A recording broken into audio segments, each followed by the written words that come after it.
नवरात्रि में चौथे दिन देवी को कुष्मांडा के रूप में पूजा जाता है।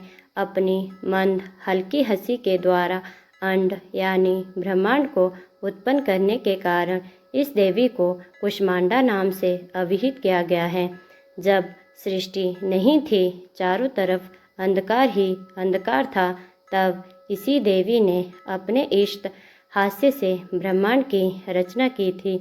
इसीलिए इसे सृष्टि की आदि स्वरूपा या आदि शक्ति कहा गया है। इस देवी की 8 भुजाएं हैं, इसलिए अष्टभुजा कहलाई। इनके 7 हाथों में क्रमशः कमंडल, धनुष, बाण, कमल पुष्प, अमृतपूर्ण कलश, चक्र तथा गदा है।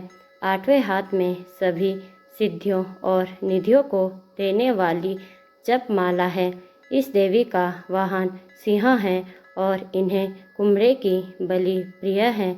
संस्कृति में कुम्हड़े को कुष्मांड कहते हैं, इसलिए इस देवी को कुष्मांडा।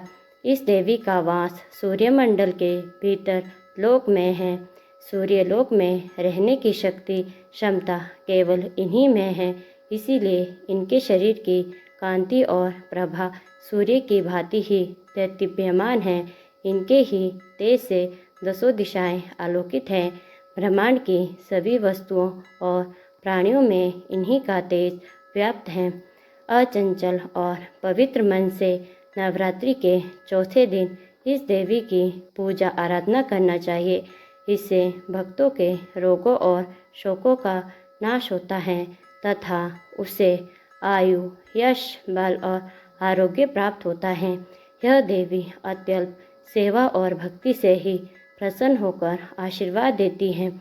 सच्चे मन से पूजा करने वाले को सुगमता से परम पद प्राप्त होता है। विधि विधान से पूजा करने पर भक्त को कम समय में ही कृपा का सूक्ष्म भाव अनुभव होने लगता है। ये देवी आधियों व्याधियों से मुक्त करती हैं और उसे सुख, समृद्धि और उन्नति प्रदान करती हैं। अतः इस देवी की उपासना में भक्तों को सदैव तत्पर रहना चाहिए। इसी के साथ चौथे नवरात्र की कथा समाप्त होती है।